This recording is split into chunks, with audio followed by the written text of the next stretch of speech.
आप सभी का सिविलियंस में स्वागत है। हम लोग पढ़ रहे थे वर्क एनर्जी एंड पावर, और इसके पिछले क्लास में जो कुछ भी हमने पढ़ा था और उसमें जो काफ़ी इंपॉर्टेंट है उसको एक बार हम लोग थोड़ा सा रिवाइज करेंगे और उसके बाद इस टॉपिक को हम लोग आगे बढ़ाएंगे।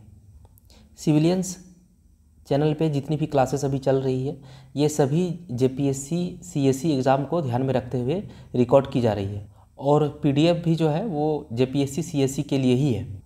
लेकिन ये जो साइंस वाली क्लास है इसमें अगर आप ध्यान से सब कुछ कवर करेंगे तो चाहे वो कोई भी जनरल कंपटीशन हो, चाहे वो बीपीएससी हो, चाहे एनटीपीसी हो मतलब रेलवे का कोई भी एग्ज़ाम, या फिर एसएससी सीजीएल एग्ज़ाम, इन सभी में अगर वर्क एनर्जी एंड पावर से क्वेश्चन रहता है तो आप लोग इजीली सॉल्व कर सकेंगे, लेकिन पूरा टॉपिक को कवर करने के बाद।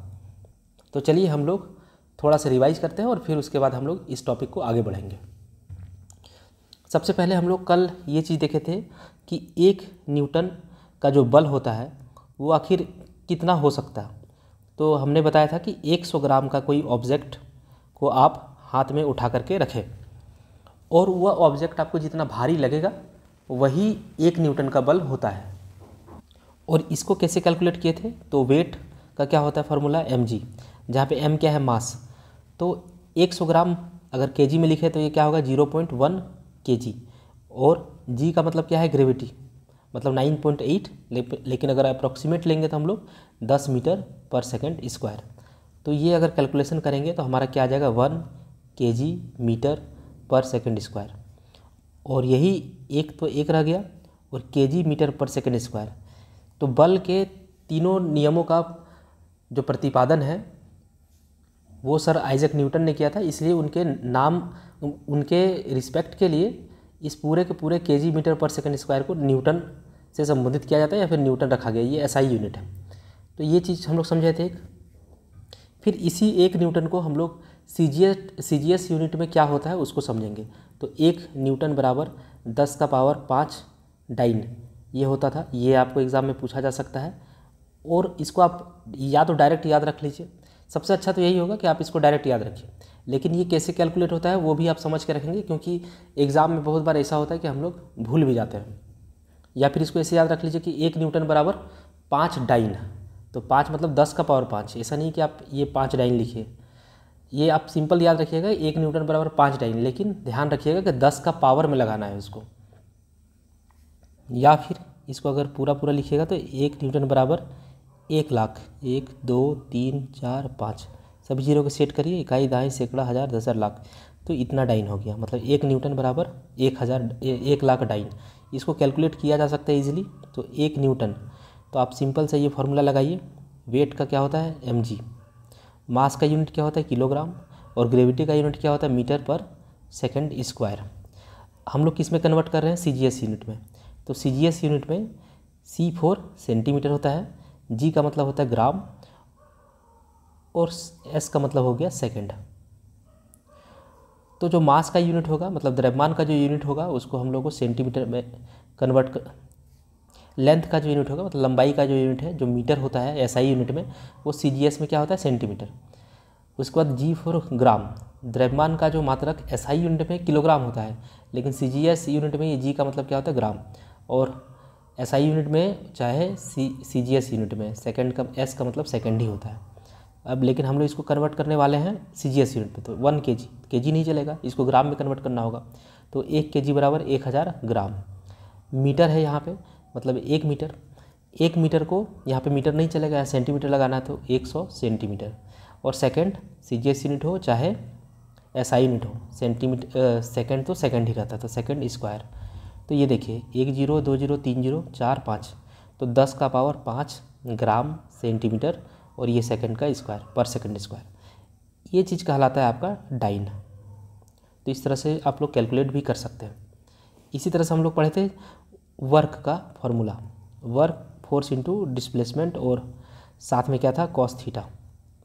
तो कॉस थीटा का तो कोई यूनिट नहीं होता है, फोर्स का यूनिट क्या होगा न्यूटन, और S4 क्या था डिस्प्लेसमेंट मतलब विस्थापन, तो विस्थापन का यूनिट क्या था मीटर, मतलब न्यूटन मीटर। तो न्यूटन 1 न्यूटन बराबर कितना होगा, तो आपका 10 का पावर 5 डाइन, अभी हम लोग ऊपर पढ़े थे। और यहाँ पे मीटर है, मीटर नहीं चलेगा, इसको हम लोग क्या करना होगा सेंटीमीटर, तो 100 सेंटीमीटर। तो ये कितना हो गया आपका 10 का पावर 7 डाइन सेंटीमीटर।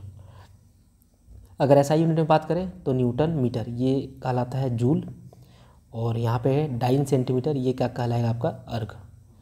तो 1 जूल बराबर 10⁻7 अर्ग, ये भी आपको याद रखना है। अब बात करते हैं हम लोग 1 जूल वर्क, मतलब 1 जूल कार्य किसको कहते हैं। तो कार्य का फॉर्मूला क्या होता है, W बराबर F/S। हमको क्या चाहिए, 1 जूल, तो इधर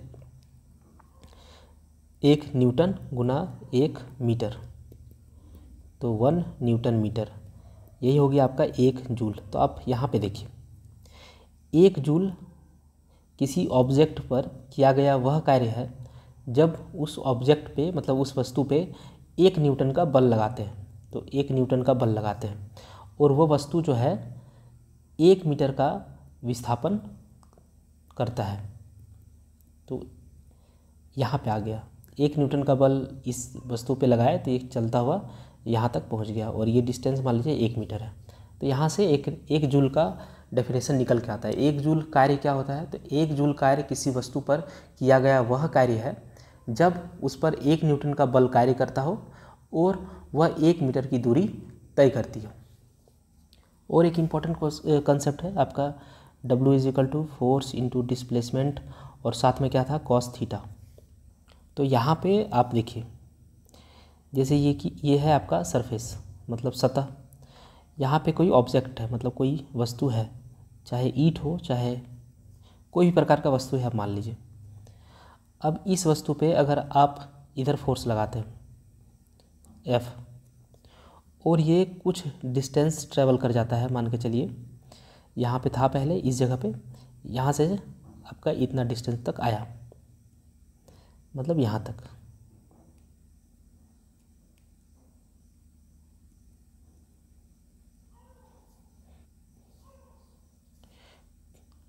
तो ऑब्जेक्ट का डिस्प्लेसमेंट किस डायरेक्शन में हुआ है, ये डायरेक्शन में। फोर्स किधर लगा है, इसी डायरेक्शन पे।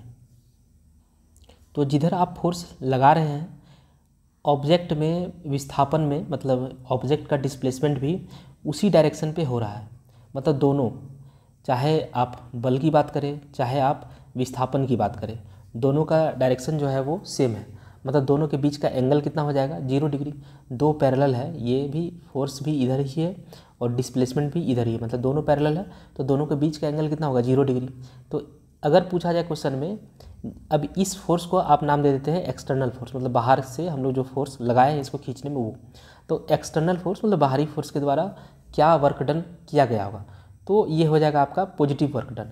जैसे देखिए W = F/S, और कॉस कितना हो जाएगा आपका 0, क्योंकि 0 डिग्री बनेगा, तो सिंपली आ जाएगा F/S। तो ये आपका पॉजिटिव वैल्यू आएगा, तो ये हो गया पॉजिटिव वर्क। इसी तरह से यहाँ पे आपका जब ये ऑब्जेक्ट आगे की ओर बढ़ रहा होगा इस डायरेक्शन पे, तो यहाँ पे एक और बल कार्य कर रहा होता है, फ्रिक्शनल फोर्स, घर्षण बल। और घर्षण बल हमेशा वस्तु के गति के विपरीत दिशा में कार्य करता है, और इसको हम लोग स्मॉल f से सूचित कर दिए। तो क्वेश्चन ऐसा भी पूछा जा सकता है कि फ्रिक्शनल फोर्स के द्वारा, मतलब घर्षण बल के द्वारा किया गया कार्य पॉजिटिव होगा कि नेगेटिव होगा कि 0 होगा। तो अगर ये एक्सटर्नल फोर्स के लिए था, अब हम लोग फ्रिक्शनल फोर्स के लिए निकालते हैं। तो फिर से वही फार्मूला F/S cos। अब देखिए यहाँ पे कितना डिग्री होगा उसको देखिए, फ्रिक्शनल फोर्स किधर लग रहा है, इस डायरेक्शन पे, और डिस्प्लेसमेंट किधर हो रहा है, इस डायरेक्शन पे। तो दोनों एक दूसरे के अपोजिट है, एक इधर जा रहा है एक इधर जा रहा है, तो दोनों के बीच में एंगल कितना होगा, 180 डिग्री। तो cos 180 डिग्री बराबर कितना होता है, -1 होता है। तो यहाँ पे क्या हो जाएगा, -F/S। तो ये वर्ग क्या हो गया, नेगेटिव। तो आपको, अब आप हो सकते हैं अगर साइंस बैकग्राउंड के होंगे तो आपको ये सब इजीली याद रहा होगा, और नहीं भी याद रहेगा तो ये सब आप लोग निकाल सकते हैं इजीली। लेकिन हम लोग को उतना नहीं जाना है, क्योंकि इतना घुस घुस के क्वेश्चन एग्ज़ाम में नहीं पूछेगा। तो सिंपली आपको क्या याद रखना है कि जिस फोर्स के बारे में वर्क डन पूछा जाएगा, जिस फोर्स के द्वारा किया गया कार्य पूछा जाएगा, उस पर ध्यान देना है आपको। अगर ये बाहरी फोर्स के द्वारा पूछा जाएगा तो आप देखिए किधर फोर्स लग रहा है और किधर डिस्प्लेसमेंट हो रहा है। अगर दोनों का डायरेक्शन सेम है तो पॉजिटिव वर्क डन। और अगर मान लीजिए कि फ्रिक्शनल फोर्स मतलब घर्षण फोर्स के द्वारा पूछा जाए, तो घर्षण फोर्स किधर है, लेफ्ट साइड में, और वस्तु किधर जा रहा है, राइट साइड में, तो दोनों के बीच का एंगल कितना हो गया, 180 डिग्री। मतलब कि अपोजिट। तो अगर फोर्स और मतलब बल और विस्थापन के जो है बल और विस्थापन जो है अगर अपोजिट है तो ऐसी स्थिति में क्या आएगा आपको, नेगेटिव वर्क। अब एक जीरो वर्क भी होता है, इसको देखिए, जैसे ग्रेविटी भी तो कार्य कर रहा है यहाँ पे, इसको नीचे की तरफ इसका भार लग ही रहा होता है हमेशा, तो ग्रेविटी को हम लोग W से, मतलब वेट, इसका वेट हमेशा नीचे की ओर कार्य कर रहा है, तो इस वेट के द्वारा कितना कार्य किया गया है इसको चेक करें। तो स्मॉल w लगा दिए, तो Fs। अब कॉस, वेट किधर काम कर रहा है, नीचे की तरफ, और विस्थापन किधर हो रहा है, राइट की तरफ, तो दोनों के बीच का एंगल कितना है, 90 डिग्री, कॉस 90, और कॉस 90 बराबर कितना होता है, 0। तो Fs इंटू 0, ये हो गया आपका 0। तो यहाँ पे हो गया 0 वर्क डन। तो इस तरह से जो वर्क डन है, जो भी कार्य एग्ज़ाम में छोटा सा क्वेश्चन रहेगा, अगर रहेगा भी तो डेटा दे दिया जाएगा बल का और विस्थापन का और एंगल दे दिया जाएगा, और फिर पूछेगा, या फिर कोई केस बना के, इसी तरह से कोई केस बना के, जैसे कि कोई एक भारतोलक है या फिर कुली है, वो अपने सर पे कोई बोझा रख के चल रहा है, इधर पे चले जा रहा है, तो पूछेगा कि इस पे जो इसका जो वेट है, मतलब इसको जो उठा के ये रखा है, तो कुछ बल लगा के इसको उठा के रखा है, तो इस बल के द्वारा कितना कार्य किया जा रहा है। तो आप देखिए कि ये जो हाइट है, एक बार जो उठा लिया ये धरती से, यहाँ से उठाया यहाँ तक, तो इसको जो भी बल लगाना पड़ा वो लगाया, वो कितना के बराबर होगा, तो इसके वेट के बराबर होगा, उतना ही बल लगा के इसको उठाया। अब देखिए ये फोर्स हो गया, अब ये जा किधर रहा है, आगे की तरफ, तो दोनों के बीच का एंगल कितना हो, 90 डिग्री। तो अगर पूछेगा कि इसको उठा के रखा है, जो भी बल लग रहा है, और फिर ये आगे की तरफ मूव कर रहा है, तो इसके द्वारा जो बल लगाया जा रहा है इसको उठाने में, उसके द्वारा कितना कार्य किया गया। तो देखिए उठाया है इधर और जा रहा है इधर, तो एंगल बन गया 90 डिग्री, तो यहाँ पे हो जाएगा आपका 0 वर्क डन। या फिर वेट के द्वारा भी पूछा जाएगा, तो वेट किधर काम करता है, नीचे, तो इसके भी द्वारा क्या काम होगा, वर्क डन होगा 0। अब अगर आगे बढ़ने में जो फोर्स लगा रहा है वो उसके द्वारा पूछा जाएगा, तब इसका वैल्यू भी आपको दिया जाएगा और उस समय वर्क डन कुछ ना कुछ होगा, फोर्स भी आगे की तरफ और आपका डिस्प्लेसमेंट भी आगे की तरफ। तो शायद आप लोग ये चीज़ समझ गए होंगे, और नहीं भी समझे तो कोई ये बहुत बड़ा चीज़ नहीं है, इस चीज़ को अभी आप भूल जाइए, जब हम लोग क्वेश्चन करेंगे तो वहाँ पे आप इजीली इस चीज़ को समझ जाइएगा। अभी फ़िलहाल आप ये समझिए कि पॉजिटिव भी हो सकता है, नेगेटिव भी हो सकता है, 0 भी हो सकता है, और ये सब जो छोटा छोटा वैल्यूज़ है उसको आपको समझना था बस। अब हम लोग आगे बढ़ते हैं अपने क्लास में। तो आज का टॉपिक जो है वो है आपका द्रव्यमान ऊर्जा तुल्यता, हिंदी में ऐसा नाम है, और अगर इसको इंग्लिश में लिखा जाए तो मास, द्रव्यमान का मास होता है, ऊर्जा का एनर्जी होता है, मास एनर्जी, और ये तुल्यता का हो गया इक्विवेलेंस, ये है इंग्लिश। तो इतना हम लोग को इसमें नहीं जाना है। अब आप इसको पढ़ने से पहले इसको समझिए, इस चीज़ को। जैसे कि अगर हम लोग खाना बनाते हैं, मान के चलिए, तो लकड़ी से खाना बनाएंगे तो हम लोग को काफ़ी लकड़ी जलाना पड़ेगा। मान के चलिए कि हम लोग 10 केजी लकड़ी जलाएं, एज्यूम कर लीजिए कि 10 केजी लकड़ी जलाते हैं, तो हमको इतना एनर्जी मिलता है कि हम लोग 1 केजी चावल को पका सकते हैं। अगर लकड़ी की जगह हम लोग कोयला उपयोग करें तो हम लोग मान के चलिए कि 6 केजी कोयला जलाते हैं तो 1 केजी चावल हम लोग आराम से पका लेंगे। उसी तरह से अगर मान के चलिए कि हम लोग जो LPG सिलेंडर आता है वो गैस अगर बर्न करें, LPG गैस, तो 2 केजी, हालांकि ये ज़्यादा है लेकिन मान के चलिए ऐसे कि 2 केजी अगर LPG बर्न करेंगे तो हम लोग 1 केजी चावल जो है वो पका लेंगे। तो यहाँ पे क्या देखने को मिल रहा है कि लकड़ी से ज़्यादा एफिशिएंट कौन है, कोयला। मतलब लकड़ी से हमको कम कोयला जलाना पड़ेगा सेम काम को करने के लिए, और कोयला से भी ज़्यादा एफिशिएंट कौन है, कोयला से भी ज़्यादा सक्षम कौन है, तो वो है आपका LPG। उससे लकड़ी जितना ऊर्जा देता था, जितना अमाउंट, मतलब सेम जितना लकड़ी, मान के चलिए कि 10 केजी लकड़ी जितना ऊर्जा देता था उतना ही ऊर्जा 6 केजी दे रहा है, और उतना ही 6 केजी कोयला दे रहा है, और उतना ही ऊर्जा 2 केजी आपका LPG गैस दे रहा है। तो यहाँ पे एक चीज़ समझ में आता है कि हर पदार्थ का अलग अलग अपना एक क्षमता है, वो बर्न होता है और वो ऊर्जा प्रोड्यूस करता है, और उस ऊर्जा को हम लोग तरह तरह से उपयोग करते हैं। और अगर हम लोग इससे भी आगे बढ़ जाते हैं अगर हाइड्रोजन में, तो हाइड्रोजन जितना ऊर्जा प्रोड्यूस करता है वो काफ़ी ज़्यादा होता है। फिर अगर बात करें हम लोग यूरेनियम की, तो वो और भी ज़्यादा ऊर्जा बनाता है। या फिर इसको ऐसे ही समझ सकते हैं कि 1 केजी यूरेनियम बहुत ज़्यादा ऊर्जा उत्पन्न करता है कोयला के तुलना में या फिर हाइड्रोजन की तुलना में। तो हम लोग यहाँ पे देखते हैं कि ये जो मास है वो कन्वर्ट होता है ऊर्जा में, लेकिन ये सभी जो जलते हैं तो कुछ कुछ अवशेष भी जलने के बाद रह जाते हैं। कोई जो है वो ज़्यादा अवशेष छोड़ता है, कोई जो है कम अवशेष। तो इसी से संबंधित है कि द्रव्यमान और ऊर्जा में कुछ तो संबंध है कि द्रव्यमान जो है वो ऊर्जा में कन्वर्ट होता है। इसका उल्टा भी किया जा सकता है, ऊर्जा जो है द्रव्यमान में कन्वर्ट किया जा सकता है। अभी तक हालांकि नहीं हो पाया है, लेकिन ऐसा पॉसिबिलिटी बताया गया है अल्बर्ट आइंस्टीन के द्वारा। तो हम लोग को उतना पागल नहीं होना है, हम लोग को ये फॉर्मूला देखना है E=mc²। मतलब जो मास है वो कन्वर्ट होगा ऊर्जा में, तो कितना ऊर्जा देगा। यहाँ पे C क्या है आपका, प्रकाश की चाल, तो जो कि 3 × 10⁸ मीटर पर सेकेंड होता है। और M क्या है, मास, जो कि आपका क्या होगा, kg। तो यहाँ कहने का अर्थ है कि 1 kg मास जो है अगर कम्प्लीटली एनर्जी में कन्वर्ट होगा, मतलब किसी भी प्रकार का अवशेष नहीं छूटेगा, वो अगर कम्प्लीटली 1 किलोग्राम जो है सिर्फ और सिर्फ एनर्जी प्रोड्यूस करता है, तो कितना एनर्जी प्रोड्यूस कर सकता है। तो यहाँ पे फॉर्मूला में लगाते हैं E क्या है, एनर्जी है, ऊर्जा है, M के जगह में मास तो 1 kg, और C क्या है, स्पीड ऑफ लाइट, तो C का स्क्वायर, तो 3 × 10⁸ इसका स्क्वायर कर दिए। तो ये कैलकुलेट हो कितना आएगा, 9 × 10⁻16 जूल, जो कि बहुत ज़्यादा अमाउंट है। और ये वैल्यू आपको याद रखना है, और याद नहीं भी रखेंगे तो ये कोई बहुत बड़ा बात नहीं, इसको आप कैलकुलेट भी कर सकते हैं। E=mc²। mc मतलब 1 kg हो गया, और C कितना हो गया, 3 × 10⁸, ये स्क्वायर हो गया इसका। और यहाँ पे क्या था, यूनिट क्या था, मीटर पर सेकेंड, तो इसका भी आप कर दीजिए स्क्वायर।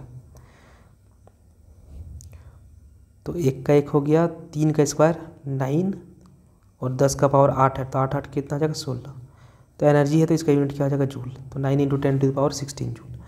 यही चीज़ लिखा गया, ऊर्जा व द्रव्यमान एक दूसरे में परिवर्तनीय है। मतलब ऊर्जा से हम लोग मास से, मतलब द्रव्यमान से हम लोग ऊर्जा भी बना सकते हैं, और ऊर्जा से वापस से हम लोग द्रव्यमान भी बना सकते हैं।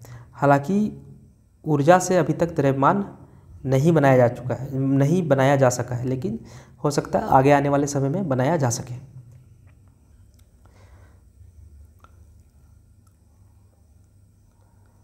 अब नेक्स्ट है आपका यांत्रिक ऊर्जा के प्रकार। यांत्रिक ऊर्जा हम लोग पिछले क्लास में पढ़ चुके हैं।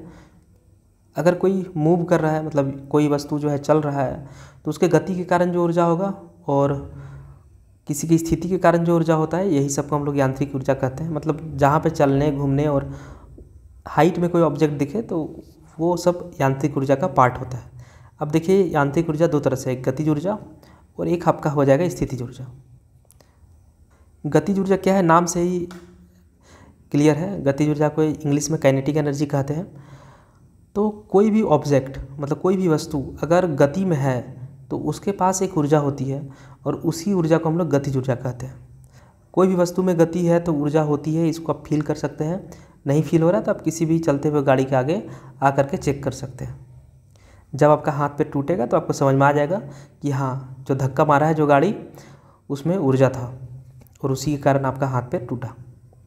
तो कहने का तात्पर्य यही है कि गति के कारण ऊर्जा होती है, और उसी को हम लोग गतिज ऊर्जा कहते हैं। और गति के कारण तो यहाँ पे वेलोसिटी भी हो जाएगा, और इसका फॉर्मूला जो होता है काइनेटिक एनर्जी का, K=1/2 mv², जहाँ पे m क्या है, द्रव्यमान है, मतलब मास है, और v क्या है, वेलोसिटी है, मतलब वेग है। और गतिज ऊर्जा तो ये भी ऊर्जा का ही एक प्रकार है, इसलिए भी इसका भी यूनिट क्या होगा, जूल होगा। कितनी भी प्रकार की ऊर्जा हो, सबका यूनिट क्या होता है, जूल होता है। और CGS यूनिट में क्या होता है, अर्ग होता है। और 1 जूल बराबर कितना अर्ग होता है, तो 10 का पावर 7 अर्ग होता है। गतिज ऊर्जा का उदाहरण क्या क्या हो सकता है, जिसमें भी मोशन है, जिसमें भी गति है, वो सभी गतिज ऊर्जा का एग्जाम्पल होगा। जैसे कि विंड मिल्स, जैसे पवन चक्कियाँ, तो पवन चक्कियों में भी गतिज ऊर्जा ही होती है, क्योंकि पवन चक्की के जो पत्तियाँ होती है वो घूमता रहता है, घूर्णन है वहाँ पे। कोई भी गोली चल गई बंदूक से तो उसके पास भी गतिज ऊर्जा है, और वो किसी भी लक्ष्य को कुछ दूरी तक भेज सकता है। टरबाइन में भी गतिज ऊर्जा होती है। अब नेक्स्ट आपका आता है स्थितिज ऊर्जा। स्थितिज ऊर्जा कैसे है? स्थिति के कारण, जैसे मान के चलिए ये 5 फ्लोर वाला बिल्डिंग है, 1 2 3 4 5 5 6 जो भी है आप उसको छोड़िए। मान लीजिए यहाँ पे टंकी है पानी का, यहाँ से नल लगा है आपके इस वाले फ्लोर पे, तो यहाँ पे पानी का गति देखिए। और अगर मान लीजिए यहाँ पे है, यहाँ से जो नल है वो पानी का गति क्या देगा? अगर इस पॉइंट पे दोनों का पानी का गति आप देखेंगे तो इस वाले में, मतलब जो सबसे ऊपर में जो टंकी रखा हुआ है उससे जो पानी नीचे की तरफ आएगा वो ज़्यादा तेज़ होगा। किसके मुकाबले? जो फर्स्ट फ्लोर में रखा होगा उसके मुकाबले। इसका मतलब इसके पास जो कि सबसे ऊपर में है, इसके पास ज़्यादा एनर्जी है और इसके पास अपेक्षाकृत कम एनर्जी है। तो हाइट के बढ़ने से एनर्जी बढ़ गया। इसी को हम लोग स्थितिज ऊर्जा कहते हैं। या फिर आप ऐसे भी समझ सकते हैं कि कोई रबड़ है, वो नेचुरली इतना लंबा था, लेकिन अगर मान लीजिए आप इधर से भी इसको खींच दिए, इधर से भी इसको खींच दिए, तो जितना आप खींचेंगे दूर तक, मान लीजिए इधर पे भी खींच रहे, इधर पे भी खींच रहे, जितना दूर तक आप खींचेंगे वो हाथ छोड़ने के बाद उतना ही तेज़ी के साथ अपने मेन पॉइंट पे, मतलब जो बीच का पॉइंट है उधर पे आएगा। या फिर आप मान लीजिए कोई बैलून है, उसको आप दबाए हैं काफ़ी ज़ोर से, तो वो मान लीजिए कंप्रेस हो गया, फिर आप जैसे हाथ छोड़ेंगे तो वो बाहर की तरफ भागेगा तेज़ी से। तो उसकी स्थिति के कारण कुछ ऊर्जा होती है और ये सभी स्थितिज ऊर्जा ही कहलाती है। ये सब आपको देखने का ज़रूरत नहीं है। स्थितिज ऊर्जा के प्रकार होते हैं, जैसे पहला है आपका गुरुत्वीय स्थितिज ऊर्जा, ग्रेविटेशनल पोटेंशियल एनर्जी, जिसको सिंपली U=mgh कहते हैं। और यही चीज़ आपको सिलेबस में है और यही चीज़ आपको पढ़ना भी है। एक तो काइनेटिक एनर्जी का फॉर्मूला ये याद रखिए, 1/2 mv²। और स्थितिज ऊर्जा जब भी बोलेगा आपका सिलेबस में ही है, ये वाला क्या कहते हैं, गुरुत्वीय स्थितिज ऊर्जा ही है। तो U=mgh। और एक स्प्रिंग वाला होगा तो उसको इसी फार्मूला के जैसा दिखता है, 1/2 kx²। तो उसको हम लोग अभी आगे पढ़ेंगे, लेकिन अभी फ़िलहाल आप ये याद रखिए, जब भी काइनेटिक एनर्जी मतलब गतिज ऊर्जा की बात की जाए, फार्मूला होगा 1/2 mv²। और स्थितिज ऊर्जा की बात की जाए तो फार्मूला क्या होगा, U=mgh। U क्या है? स्थितिज ऊर्जा का, स्थितिज ऊर्जा का को डिनोट करते हैं हम लोग इस तरह से। यहाँ पे देखिए, ये कोई वस्तु था जो मेज पे, मतलब जो फर्श पे रखा हुआ था, इसको मान लीजिए h ऊंचाई तक उठा दिए, यहाँ तक। तो आपके उठाने से, तो आप क्या किए, जब आप उठा रहे हैं इसको तो आप एक बल लगा रहे हैं ऊपर की ओर, क्योंकि इसका अपना भार होगा, तो उस जितना भार होगा उतना तो कम से कम बल लगाना ही होगा। तो उस बल से, मतलब इसका भार कितना है, mg, तो आप mg अमाउंट ऑफ फोर्स से इसको आप उठाएंगे और उठाते हुए धीरे धीरे या फिर जैसे भी आपको मन करे h ऊंचाई तक ले जाएंगे। यहाँ तक, ये h हाइट है यहाँ तक, तो h ऊंचाई तक आप ले गए। तो यहाँ पे हम लोग पढ़े थे W बराबर क्या होता है, तो फोर्स इनटू डिस्प्लेसमेंट। तो यहाँ पे फोर्स कितना लगा, इसका वेट है mg, तो ऊपर की तरफ हमको इतना ही फोर्स लगाना पड़ेगा तभी ये वस्तु उठेगा। तो हम लोग mg फोर्स लगाए। और कितना डिस्प्लेसमेंट हुआ, कितना ऊंचाई तक गया ये, तो ये होते हुए यहाँ से h हाइट तक गया, तो ये s के जगह h हो गया। फार्मूला क्या बन गया, mgh। तो वही चीज़ है, ये कोई नया फार्मूला नहीं है, बस देखने का डिफरेंस है। तो जो आप वर्क किए इसको उठाने के लिए h हाइट तक, आपका ही वर्क इस ऑब्जेक्ट में स्टोर हो गया, और जब वो गिरेगा तो आपका ही किया गया वर्क जो है वो वापस से रिलीज करेगा in the form of kinetic energy. उसको हम लोग अभी बाद में देखेंगे। अभी फ़िलहाल आपको ये समझना है कि आप जो वर्क किए वही वर्क यहाँ पे जाके स्टोर हुआ है। अब देखिए एक चीज़, जैसे मान के चलिए कि आप यहाँ पे लेट गए ज़मीन में, कोई ऑब्जेक्ट जो है इस ऊंचाई से आपके ऊपर गिराया जाता है, फिर यही ऑब्जेक्ट, सेम ऑब्जेक्ट इस हाइट से भी आपको ऊपर गिराया जाता है, सेम ऑब्जेक्ट इस हाइट से भी आपको आप ही के ऊपर गिराया जाता है। आपको ज़्यादा चोट आने की संभावना कहाँ है, तो आंसर है इस वाले में। इसका मतलब इसके पास एनर्जी ज़्यादा था, इस जगह पे एनर्जी ज़्यादा था, इसलिए आपको ज़्यादा ये चोट पहुंचाया अपेक्षाकृत इसके और अपेक्षाकृत इसके। मतलब जैसे जैसे आप ऊंचाई तक गए ऑब्जेक्ट का एनर्जी बढ़ता चला गया। और ये एनर्जी कहाँ से मिला? तो इसको उठाने में जो आप वर्क डन किए, इसका मास, इसका वेट कितना था mg, और mg बल लगा के ही आप इसको उठाए हैं। तो जितना ऊंचाई तक आप उठाएंगे वही ऊंचाई मतलब डिस्प्लेसमेंट होगा और वही मल्टीप्लाई हो जाएगा mgh, और यही एनर्जी को हम लोग कहते हैं स्थितिज ऊर्जा। और आपके द्वारा किए गए जो कार्य है वही इस ऑब्जेक्ट में इस जगह पे स्टोर हो जाता है, और जब वहाँ से रिलीज होगा तो फिर वापस से ये एनर्जी जो है कन्वर्ट होती है किसमें? तो जैसे यहाँ पे उठा के रखे हैं तो अभी ये रेस्ट की अवस्था में है, लेकिन जैसे ही आप इसको छोड़े तो इसका स्पीड बढ़ता चला गया, वेलोसिटी नीचे की तरफ क्या हो गया? बढ़ता चला गया। अब यहाँ समझिए रेस्ट पे है तो इसका काइनेटिक एनर्जी क्या होगा? इसका काइनेटिक एनर्जी होगा 0, क्योंकि फार्मूला क्या होता है 1/2 mv²। तो वेलोसिटी 0 है तो पूरा का पूरा ये 0 हो जाएगा, मतलब यहाँ पे काइनेटिक एनर्जी 0 है। और यहाँ पे सबसे ज़्यादा यहाँ पे जैसे गिरते गिरते क्या होगा? यहाँ पे वेलोसिटी सबसे ज़्यादा होगा। इस चीज़ को हम लोग कुछ देर बाद भी अभी समझेंगे। ऊर्जा संरक्षण का सिद्धांत अभी पढ़ेंगे वहाँ पे। अभी फ़िलहाल आप इतना याद रखिए, नहीं तो ये पूरा दिमाग में धंसेगा नहीं अच्छे से। आप काइनेटिक एनर्जी याद रखिए कि गति के कारण काइनेटिक ऊर्जा होता है जिसका फार्मूला 1/2 mv² होता है, और स्थिति के कारण ऊर्जा होती है जिसको हम लोग mgh कहते हैं। बस ये दो चीज़। चलिए इस चीज़ को अभी ही समझ लेते हैं इसको ठीक से।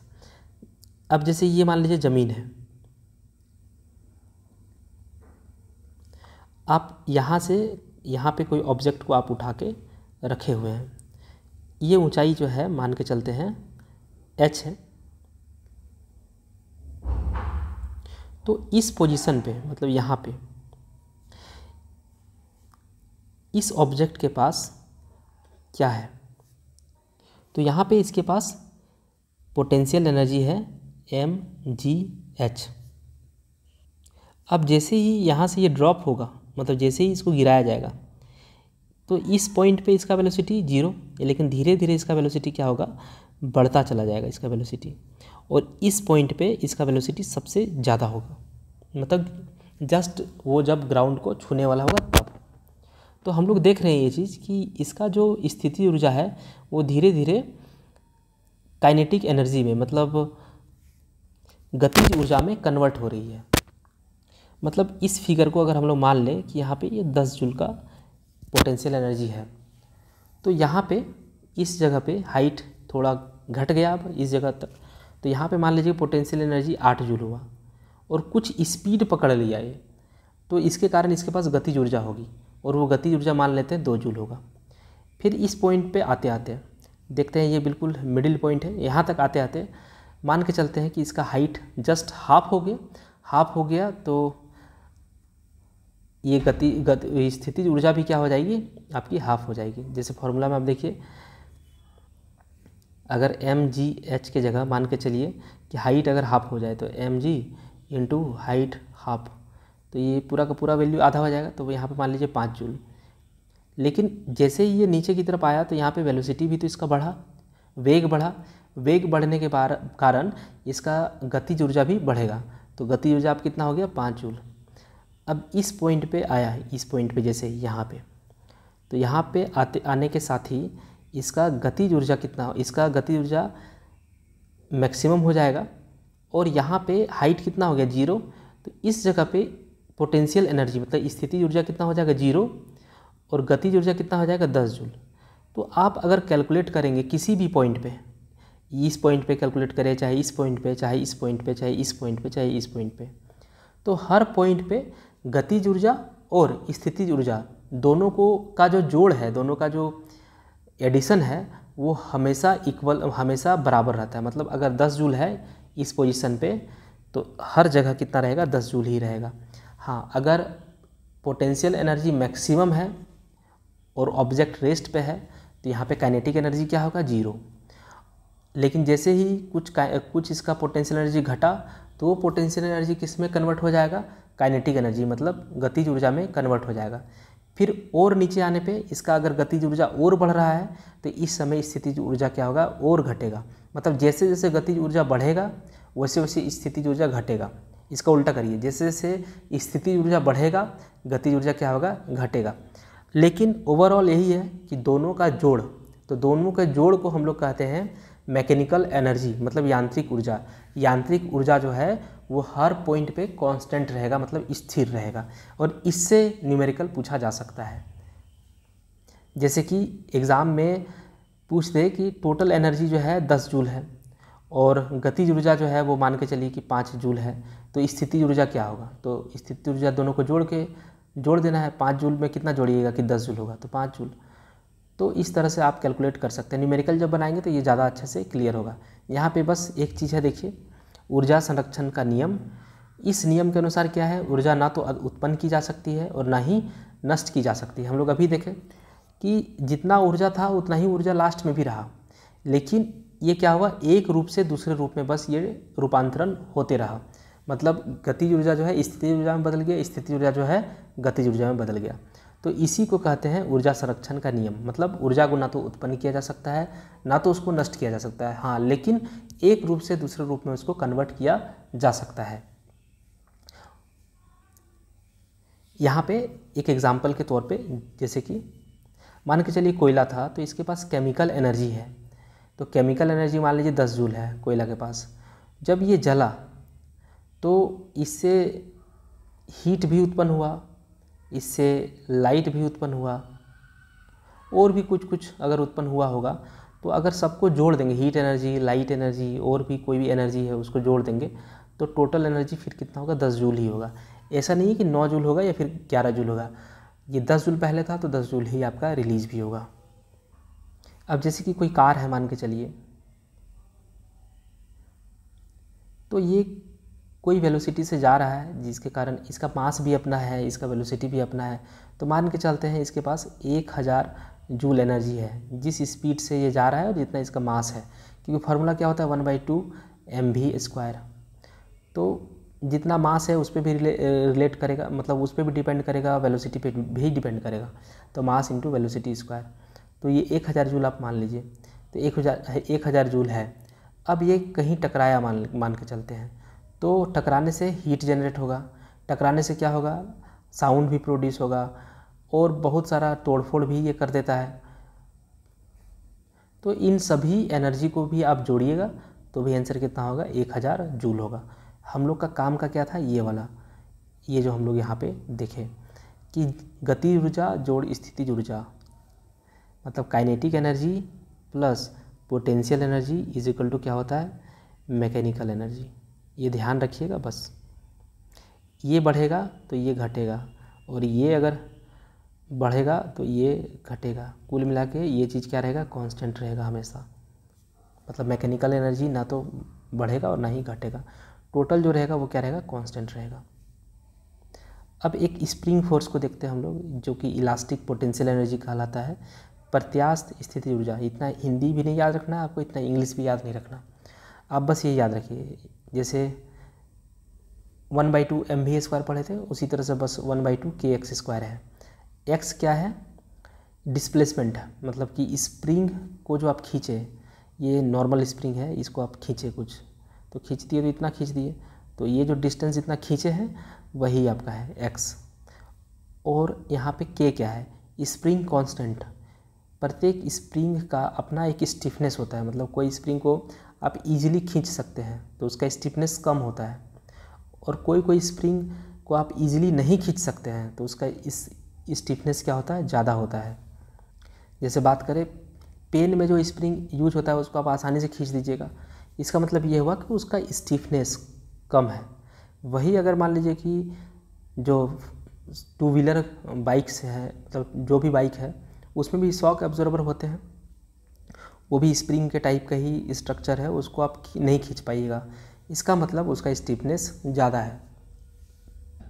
फिर आप रेलगाड़ी में भी देखे होंगे स्प्रिंग इस तरह से यूज होता है, उसका स्टिफनेस और भी ज़्यादा है क्योंकि उसको और नहीं खींचा जा सकता।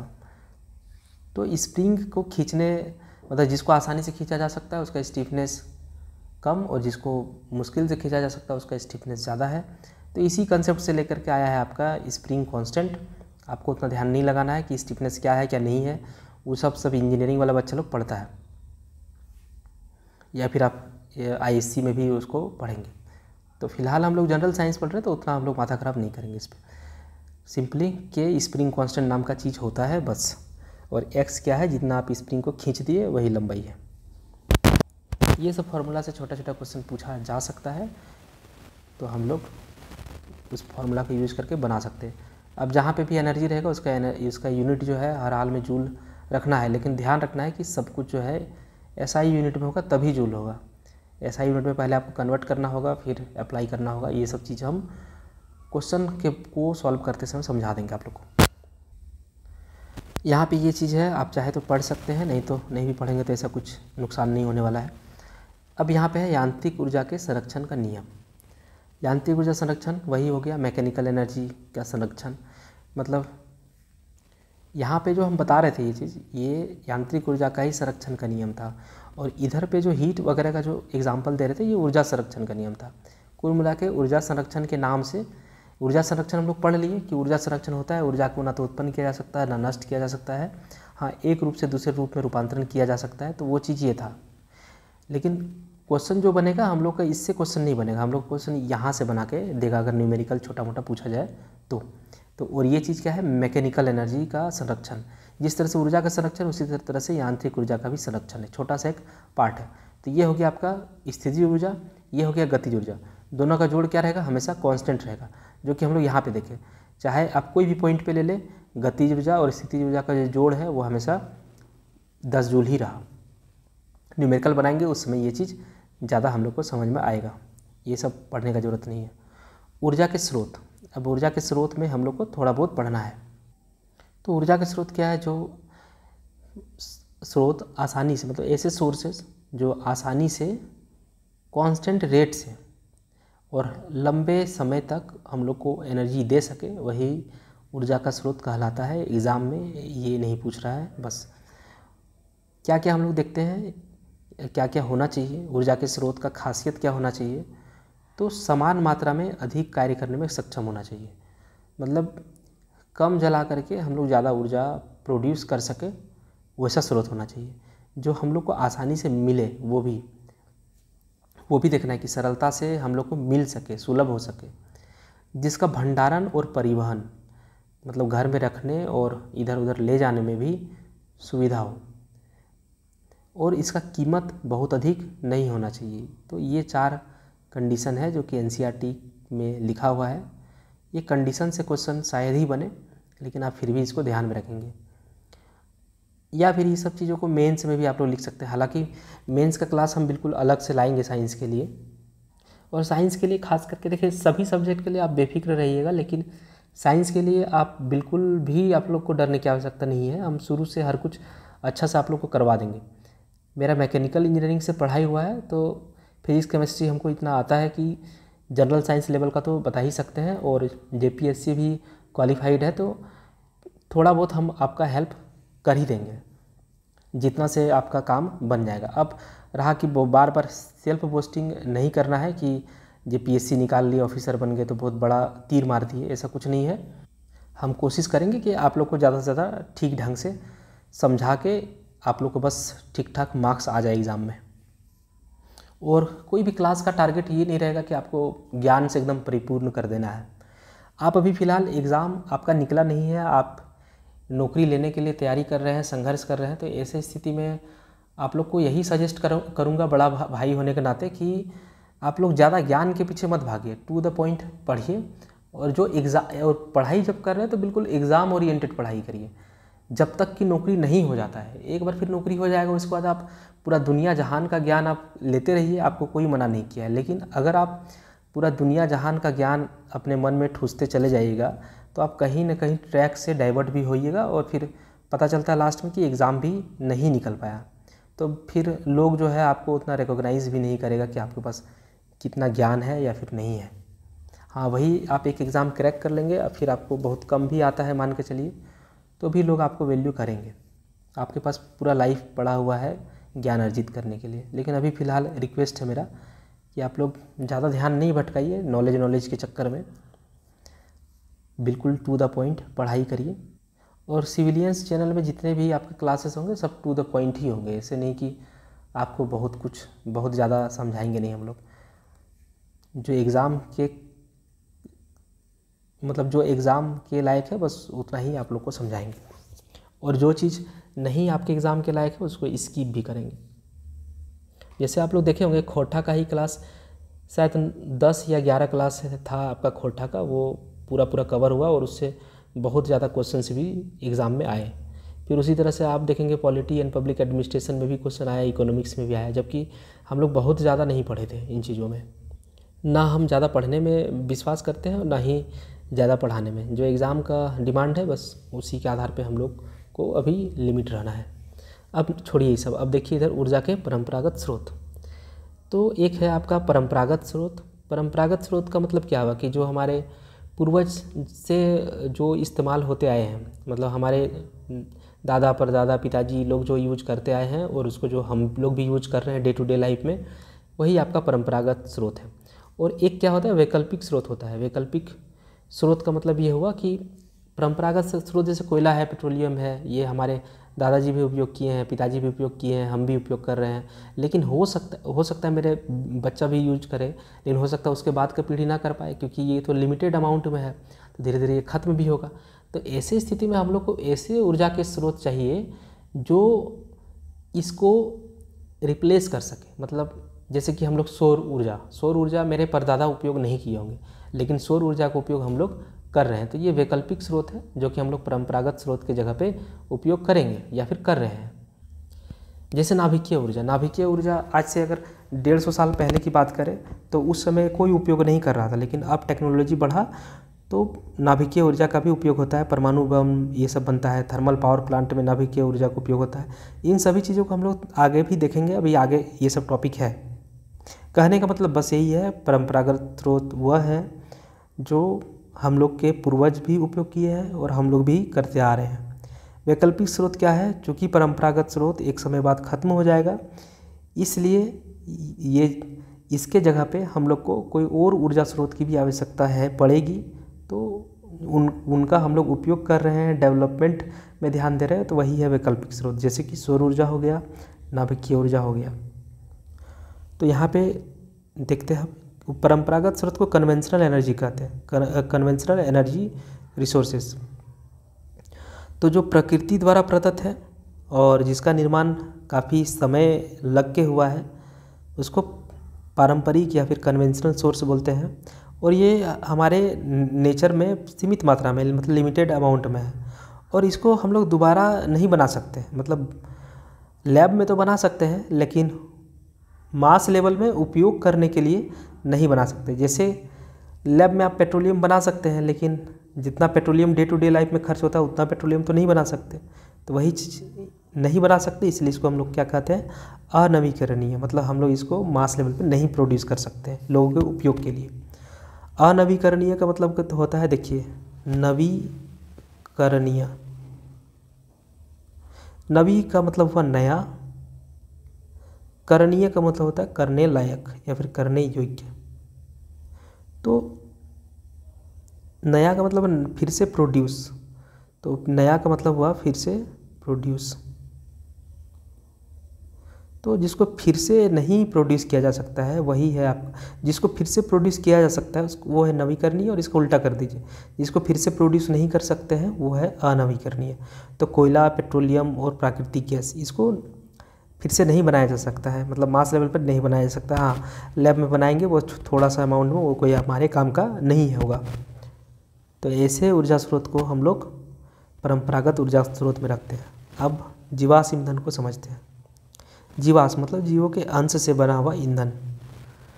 तो जीवों का अंश जैसे पेड़ पौधा हो गया, चाहे जीव जंतु हो गया, जब ये पृथ्वी के सतह में लाखों वर्ष पहले दब गए होंगे किसी भी कारणवश, हो सकता है बाढ़ आया होगा या फिर हो सकता है भूकंप आया होगा। मान लीजिए कि यहाँ पे कोई जंगल था, पूरा का पूरा इधर पूरा जंगल ही था, मान के चलिए। कोई भूकंप आया, ये सारे पेड़ गिर गए, यहाँ के लोग जो है वो मर गए, जो भी हुए, लेकिन ये पेड़ गिर गए। अब समय के साथ धीरे धीरे रेत, धूल, ये सब मिट्टी इसके ऊपर परत जमता चला गया। लाखों करोड़ों वर्ष बाद अगर देखें तो ये परत दर परत जमता चला गया। तो इसका वेट जो है, इसको बर्दाश्त करना होगा, इन सभी लेयर्स का वेट, तो जिसके कारण यहाँ पे हाई प्रेशर क्रिएट हो जाता है। तो उच्च दाब और उच्च ताप के कारण ये पेड़ पौधे और जीव जंतु जो है कन्वर्ट हो गए किस में, ईंधन में। उसी को हम लोग कहते हैं जीवाश्म ईंधन। तो जैसे कोयला बना है पेड़ पौधों से, पेट्रोलियम बना है जीव जंतुओं के हाई प्रेशर और टेम्परेचर से, और प्राकृतिक गैस जिसको नेचुरल गैस कहते हैं CH4 मीथेन सबसे अधिक उपयोग में लिए जाने वाले जीवाश्म ईंधन है। ये 3 चीज़। जीवाश्म ईंधन बनने की क्रिया जीवाश्मीकरण कहलाती है। तो जीवाश्मीकरण कहलाती है वह प्रोसेस, मतलब कोयला जो बना है, पेड़ पौधे से जो कोयला बना, जीव जंतुओं से जो पेट्रोलियम बना, और CH4 जो जिसको हम लोग प्राकृतिक गैस कहते हैं, ये जो बनने का प्रोसेस है, मतलब जीवाश्म ईंधन जो बन रहा है उसको जीवाश्मीकरण कहते हैं। अब एक एक करके देखिए, कोयला है, पेट्रोलियम है और फिर प्राकृतिक गैस है। अब देखिए कोयला क्या है, तो कोयला तो आप लोग देखे ही होंगे और यूज़ भी करते ही होंगे। तो ये कार्बन से बना होता है, इसका जो मेजर पार्ट है वो कार्बन का होता है, और फिर साथ में लेकिन हाइड्रोजन, नाइट्रोजन, ऑक्सीजन, सल्फर ये सब भी मिक्स रहता है। और यह ऊर्जा का एक बृहद स्रोत है। भारत में कह लें सबसे ज़्यादा उपयोग ऊर्जा के लिए कोयला का ही होता है, और इसका उपयोग कहाँ कहाँ, घरों में और उद्योगों में, खास करके थर्मल पावर प्लांट में। नेक्स्ट है पेट्रोलियम। तो पेट्रोलियम जो है काला रंग का होता है, इसलिए इसको काला सोना भी कहा जाता है। कोयला को हीरा कहा जाता है, काला हीरा कहा जाता है। कोयला को काला हीरा और पेट्रोलियम को काला सोना कहा जाता है। क्यों? इसके रंग के कारण। काला रंग होता है पेट्रोलियम का भी, और इसमें एक विशेष गंध होती है, और ये अनफिल्टर्ड ऑयल है, मतलब ये काफ़ी इसमें चीज़ मिला हुआ आता है। पेट्रोल भी होता है, डीजल भी होता है, और भी कई चीज़। और ख़ास करके ये क्या है, हाइड्रोकार्बनों का मिश्रण है। इसमें पानी भी होता है, लवण, पृथ्वी के कण के अतिरिक्त ऑक्सीजन, नाइट्रोजन, सल्फर ये सब भी होते हैं। इसका उपयोग मुख्य रूप से कहाँ होता है, तो वाहनों में होता है। लेकिन इस पेट्रोलियम को डायरेक्ट उपयोग नहीं किया जाता है, इसको फिल्टर करने के बाद ऑयल रिफाइनरीज होती है, वहाँ पे पेट्रोलियम को शुद्ध कराया जाता है। तो उससे पेट्रोल बनता है, डीजल बनता है, और भी कई प्रकार के चीज़ बनते हैं, लेकिन पेट्रोल और डीजल यही मुख्य है, और इसका उपयोग हम लोग वाहनों में करते हैं। नेक्स्ट आपका प्राकृतिक गैस, जिसको इंग्लिश में नेचुरल गैस कहते हैं। यह एक स्वच्छ ऊर्जा संसाधन है, और इसमें कम प्रदूषण होता है इससे, किसके मुकाबले, तो कोयला और पेट्रोलियम के मुकाबले। इसलिए इसका उपयोग आजकल बढ़ा है, मतलब ये ज़्यादा उपयोग में लाया जाने लगा है। इसका खास करके उपयोग पेट्रोकेमिकल उद्योगों में होता है, खाना पकाने में भी करते हैं, और आजकल वाहनों में भी इसका उपयोग होता है।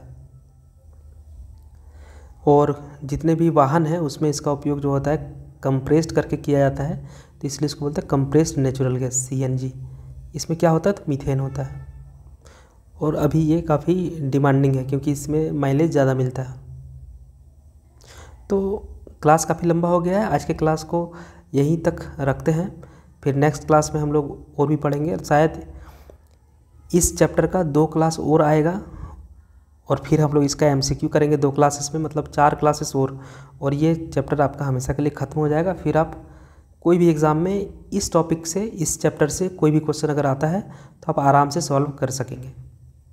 और अगर आप लोग चाहेंगे तो एक क्लास सेपरेट हम लोग NCERT के लिए भी रिकॉर्ड करेंगे, हम ही रिकॉर्ड करेंगे उसको, जिसमें 6, 7, 8, 9, 10 यहाँ तक की साइंस को हूबहू NCERT से पढ़ाएंगे।